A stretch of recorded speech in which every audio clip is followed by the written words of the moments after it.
Magandang hapon sa inyo lahat. Ito po si Herbert Curia, author, promoter ng The Bible Evangelization. Kakibat ang ating pananalig sa ating banal na Panginoon Diyos, banal na Panginoon Kristo, at kabayan ng kaliwanagan ni Bandar Santa Maria, ay ating po'y pinabahagi sa inyo sa linggong ito. Ang mensahe ng ating banal na Panginoon Diyos. Ang tema ng mensahe ng ating banal na Panginoon Diyos ay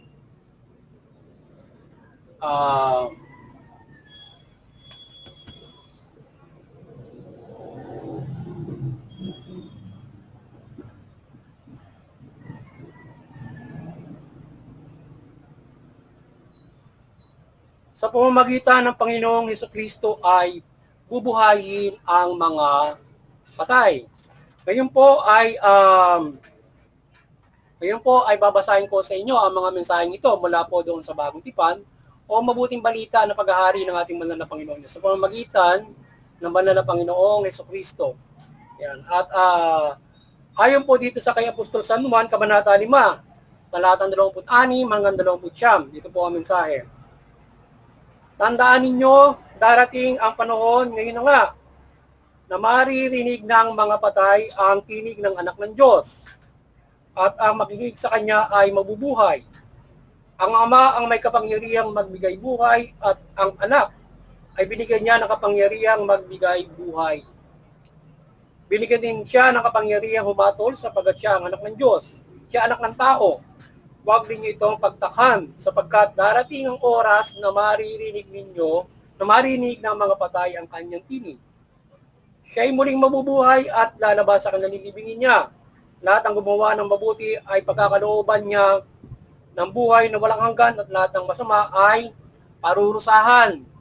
Pagpatuloy po natin sa kay Apostol San Juan, Kabanata 11, talatang 25 hanggang 26. Ito po ang mensahe.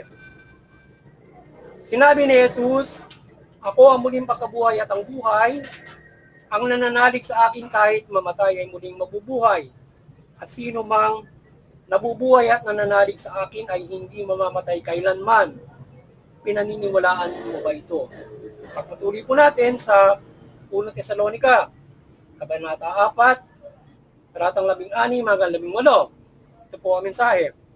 Sa araw na iyon, kasabay ng malakas na utos, ng tinig ng arkanghel at tunog ng trumpeta ng Diyos, bababa ang Panginoon mula sa langit, bubuhay muna ang mga namatay na nananalig kay Kristo. Pagkatapos tayong mga buhay pa ay kanyang titipunin sa ulap at isasama sa mga binuhay upang salubungin sa pamamagitan sa pamumuhay ng Panginoon. Sa gayon, makakapiling niya tayo magpakailanman. Ito po ang mensahe salita ng ating banal na Panginoon Diyos. Ating po pasalamatan ng ating banal na Panginoon Diyos, banal na Panginoon Kristo, at gayon din po ang banal na Espiritu Santo at banal na Santa Maria. Maraming salamat po, banal na Panginoon Diyos, banal na Panginoon Kristo, banal na Espiritu Santo at banal na Santa Maria. Ngayon po ay ipaliliwanag ko sa inyo ang mga mensaheng ito mula po dito sa tema na sa pamamagitan ng Panginoon Kristo ay bubuhayin ang mga patay. Yan. Nais mong ipabatid sa atin ng ating banal na Panginoon Diyos sa pamamagitan ng banal na Panginoon Kristo sa kanyang inahayag at kanyang ipinangaral sa mabuting balita na ang mensaheng ito sa panahong ito na tayo ay umasa tayo at manampalataya tayo sa Panginoon Kristo bilang itinalaga ng Panginoon Diyos para buhayin ang mga patay. So ngayon, sa takdang panahon, umasa tayo sa gagawin ng Panginoon Kristo na yung mga namatay na, yung mga yumauna mula sa simula pa, hanggang sa panahong ito o mangyayari ang paghukom, maaari sa panahong ito o sunod na kapanahunan, ay bubuhayin ng Panginoon Kristo yung mga patay. Ngayon may dalawang uri ng pagbuhayan. May unang pagkabuhay at mga pangalawang pagkabuhay. Yung unang pagkabuhay, makakasama sa 1,000 years ng paghahari ng Panginoon Diyos sa mundo ng kamay na bakal. So ngayon, yung pagbuhay ng mga patay sa unang pagkabuhay ay makakasama rin niya yung hindi mamamatay naman na maliligtas sa kapanahunan ngayon.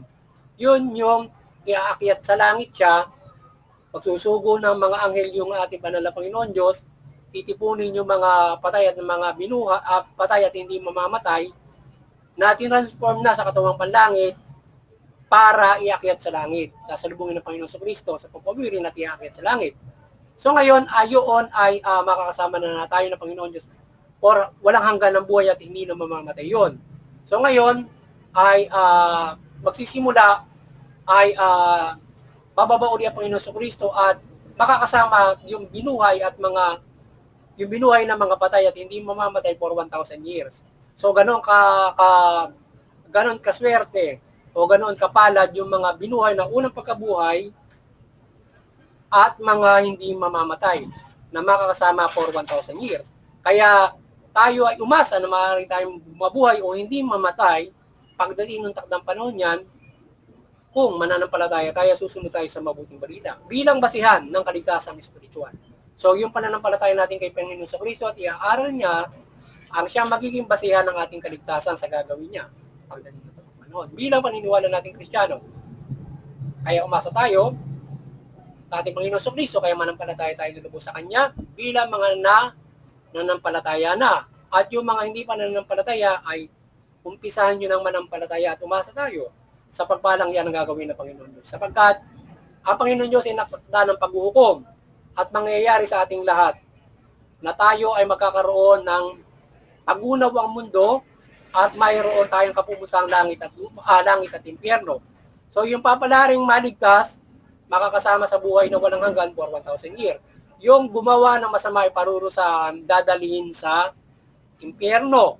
Doon sila mamumuhay. Kaya yung bubuhayin sa unang pagkabuhay at hindi mamamatay, makakasama for mabubuhay na simula mamumuhay ng walang, doon magsisimula silang mamuhay ng walang hanggan from the pagkabuhay na yun at hanggang sa 1,000 years. At tuloy-tuloy na yun, hindi na sila mamamatay. So ngayon, yung mga matitira, so yung 1/3 na mamamatay doon sa pag-unawa ng Panginoon Diyos, yun ay maaaring yun ay mapunta sa impyerno, yung mga yon na paparusahan, or else yung mga, tapos mayroong mga matitirang mabubuhay, yung iba ay paghaharian ng demonyo. At yung iba naman ay maaaring hindi umayaw sa paghaharian ng demonyo, yun ang maaaring maligtas pa na matitirang mabubuhay. But yung iba ay yun ay hindi na maliligtas kapag natatakan ka ng 666. Ganun kasi mangyayari. So yung meron kasing hindi mamamatay at merong unang bubuhayin, para yung mga hindi mamamatay na maliligtas, hindi sila mapahirapan sa pag-unaw ng mundo at yung sa paghahari ng 666. Kasi yung 666 mahihirapan yung aayaw sa kanyang paghahari or pero sa kantatatakan. So maaari siguro yung matitira doon na mga yung sa 1/3, yung mga sa 2/3 na matitira, yung ibang mga hindi pa isa sa impyerno o yung papatayin ng mga anghel, kasi maraming papatayin yung mga anghel, yung 1/3 at mayroon pa doon sa 2/3. So ngayon ay yung ibang bibigyan ng pagkakataon doon magpapatuloy na pamumuhay yon. Magsasaling langit pa yung for the 1,000 years. Maging yung mga nabuhay doon sa mga hindi nakasama, or else wala kasing nabanggit sa Bible na yung matitira noon ay itatransform din for di katawan panlangit kung pagdating ng 1,000 years. Kasi yung mga natira, so hindi natin masasabi kung yung itatransform na o hindi pagdating ng takdang panahon. So maaaring sila ay maligtas or maaaring makaranas pa rin ng spoilage or pwedeng i-transform pa rin. So maaaring ganoon na mangyari pagdating ng takdang panahon. But definitely, yung maliligtas na yon, kung magsaling lahi man yon, ay doon sa pangalawang pagkabuhay, doon sila bubuhay ng ating banal na Panginoon sa Kristo. But definitely, yung mabubuhay na una ay yun yung sinasabi nilang rapture, yun bago maghukom na tuluyan at yung paghahari ng mga demonyo. So ngayon, ang makakasama lang doon, syempre, yung maliligtas, yung sumunod sa mabuting balita.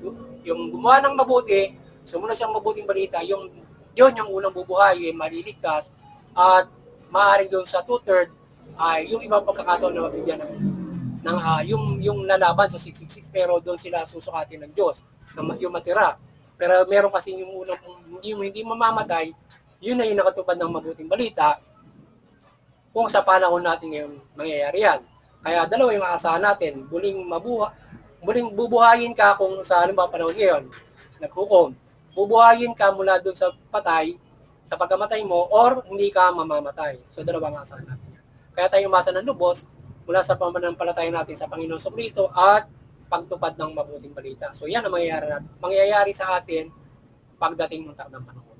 So ngayon, sa panahon ito, ano ba itong panahon ito? Makakaasa ba tayo kagaya nung ginawa ng Panginoon Kristo na ikaw ay bigyan ng pagkakataon na namatay kay bigla ka mabuhay muli. So meron kasing pinagpala ang Panginoon Diyos na ang Espiritu Santo na mayroong kayang bumuhay ng patay, mayroon din namang meron din namang Panginoon Kristo, pwede bigyan ka ng extension. Bigla kang mabuhay, nang matay kay bigla kang mabuhay muli. Pwedeng ganoon, pagpalain ka. But definitely, ipananampalataya natin sa Panginoon Diyos yung pagliligtas niya sa atin, araw-araw na bigyan tayo ng mahabang buhay. Na hanggang sa kung dumating yung takdang panahon, hindi nga tayo mamatay. Or else ay mas maganda tayo bigyan ng mahabang buhay, adya tayo sa lahat ng kasamaan, at tayo ay muling buhayin, umasa tayo muling buhayin dun sa 1,000 years. Or sa unang pagkabuhay, muli tayong buhay mula sa unang pagkabuhay, makasama tayo sa 1,000 years, or sa pangalawang pagkabuhay, o bigyan tayo ng buhay na walang hanggan. Kasama tayong maligtas, either sa unang pagkabuhay, pangalawang pagkabuhay. Ang mahalaga maligtas tayo. Pero swerte yung nasa unang pagkabuhay kasi mamamahala ng 1,000 years ang makakasama. So ngayon, at lalong-lalo na yung hindi mamamatay. So kaya ipananampalataya natin na tayo ay bigyan ng hindi tayo makaranas ng ipananampalataya natin na tayo ay muling buhayin o hindi tayo makaranas ng kamatayan sa pamamagitan ng pagtupad ng mabuting balita. Kaya kung tayo bibigyan ng or else sa pamumuhay na ito, syempre para matupad natin yung kalooban, pwede tayo bigyan ng mahabang buhay ng Panginoon Kristo, Panginoon Diyos, kung tayo tutupad ng mabuting balita. Hindi tayo mapahamak. So abutin natin yung spoilers ng matanda, pagiging matanda natin. So usual na yon, di ba? So hindi maaga kang mamamatay sa sakit, disgrasya, kapahama ka ng ibang tao. So yung mga tao na gumagawa ng hindi mabuti, yun yung napapahamak dahil kasi ang Panginoon Diyos ay kapag iyon ay talagang manlalabag ng batas, so pwede masupil ng batas, pwede silang mapariwara or ibang kapwa-tao natin, or else maaari silang parusahan ng Panginoon Diyos sapagkat sila ay gumagawa naman. Nagtatanggol kasi ang Panginoon Diyos eh. So depende sa gawa ng mga tao kung anong kasamaan, kung siya ba ay nakaprevious na kasi tayong lahat eh. So kaya po pwede, kung ikaw ay manggagawa ng masama, pwede kang patigilin, ilagay ka sa impyerno ng Diyos, or else pagdusahin ka niya doon sa kulungan, kung yan may labag sa batas, para ikaw ay mabago, kung paano ka babaguhin, or kailangan ka ng supil. But definitely, ay binabago ng ating banal na Panginoon Diyos para mabigyan ng pagkakataon. At yung mga tao na nanampalataya, inaadya niya. So kaya parang hindi mapatay, o madisgrasya, etc. na pagpapala sa atin ng banal na Panginoon. So yun, sana ay nagabayan naman kayo ng The Bible Evangelization sa inyong spiritual na bumuhay at magkaroon kayo ng malaking pag-asa sa inyong kaligtasang spiritual. Ayan, at pakalooban kayo ng muling pagkabuhay o buhay na walang kaligtasan. At hindi kayo makaisa doon sa bubuhayin na ilalagay sa impyerno o parurusahan sa impyerno. So yun. O mamamatay tapos bubuhayin para lang sa ilagak sa impyerno. Or else, mga ganun mga bagay ang gagawin sa mga tao, mga nagkakasala. So yun. Kaya pilitin nyo na magpakabuti, makapamuhay ayon sa mabuting balita para kayo magkaroon ng kaligtasan spiritual. At tamasahin natin yung muling pagkabuhay, makasama sa 1,000 years, or maligtas tayo totally, either muling pagkabuhay, either sa unang pagkabuhay, pangalawang pagkabuhay, or hindi ka mamatay. Sa pamumuhay na ito, ay hindi ka makaranas ng mahaba ang buhay mo na gabay sa iyo ng Panginoon Diyos. Maraming paggawa ng bubuti ang magagawa mo. Kung nagkakamali ka, may napagbibigyan ka. Kaya kinakailangan ay manampalataya ka kay Panginoon Kristo para mapagbigyan ka sa mga naging pagkakamali mo. Or else, maaring ikaw ay mapahamak sa paggawa mo ng mali. Kasi nga, gumagawa ka ng mali. Kasi ang Panginoon Diyos ay nag-delete FB sa mga taong nagkakamali na ikaw ay mapahamak, tuwid ka ng gobyerno, kaya nga may gobyerno. Kaya kung mabigat ang pagkakasala mo, kung maaaring kamatayan mo ang maaaring idulot mo. Salit na ikaw ay bigyan ng kaligtasan sa pang-araw-araw at hindi ka nga mamatay, or else mahaba ang buhay mo at muli kang buhayin, madadali ka dahil nga sa kasamaan mo. So yun, muli ay sana ay patuloy tayong gabayan ng kaliwanagan ng banal na Panginoon Diyos, Panginoon Jesucristo, banal na Espiritu Santo, at banal na Santa Maria. Sana ay patuloy niyo po kami gabayan ng inyong kaliwanagan, pagmimilagro, at ang mahikayat ko sa katuwa at mabuklod sa pananampalataya sa Panginoon Diyos, mula Panginoon Jesucristo, banal na Espiritu Santo, at mabuting balita. Yan, sana patuloy niyo po kaming gabayan, niyo po ako gabayan, Lord God, Jesus Christ, Espiritu Santo, banal na Santa Maria. Sana ay patuloy kang magliwanag sa aking pagbabahaging ito. At hindi lamang sa tuwing linggo. Sa panahon ito, sana ay patuloy niyo pong gabayan kami ng inyong kaliwanagan at maging yung simbahan na gabayan niyo ng kaliwanagan para lalo nitong magabayan, mapalaganap ng mabuting balita at mabuklod ng tao sa simbahan, sa ating sa yung ginawa na banal na Panginoong Jesucristo na mapagpatuloy itong mabuklod ng tao. At ganyan sa ating mga kaisa sa pananampalatayang ito na tayo ay nagbabahagi sa bubuklod ng sangkatauhan. Wala dito sa iyong pagbubuklod na ito, banal na Panginoon. Sana patuloy niyo po kaming gabayan. At doon sa Interfaith Unity, patuloy ko kayong hinihikayat sa pagkakaisa sa Interfaith Unity at sana gabayan tayo palagi ng banal na Santa Maria. May kahit kayo sa pagkakaisa at maiwasan natin yung sigalutan. Sana ay makagabay tayo ng kapayapaan, pagmamahala, pagtutulungan, pagkakaisa, at lalong paggabay sa pamahalaan. At sa ating muling kakayanan nga, patuloy tayong maasa ng gabay ng iba't ibang kapangyarihan ng Panginoon Diyos. Pagmimilagro ng banal na Santa Maria, pagsugulo mga upang matulungan tayo sa pagbabahagi, pagbubuklod ng mabuting balita sa katauhan. At lalong-lalo sa paggabay sa pamahalaan at magabay na lahat sa paggawa ng mabuti ayon sa kalooban naman ng Panginoon Diyos. Lalong-lalo na yung pamahalaan. At yung pamahalaan, mamahala kayo ng mabuti sa gabay ng banal na kaliwanagan ni Banal Santa Maria, gabay ng mabuti, gabay ng mabuting balita, mamahala kayo ng mabuti. Matuwid, tugunin yung karapatang ng tao, batas ng hustisya.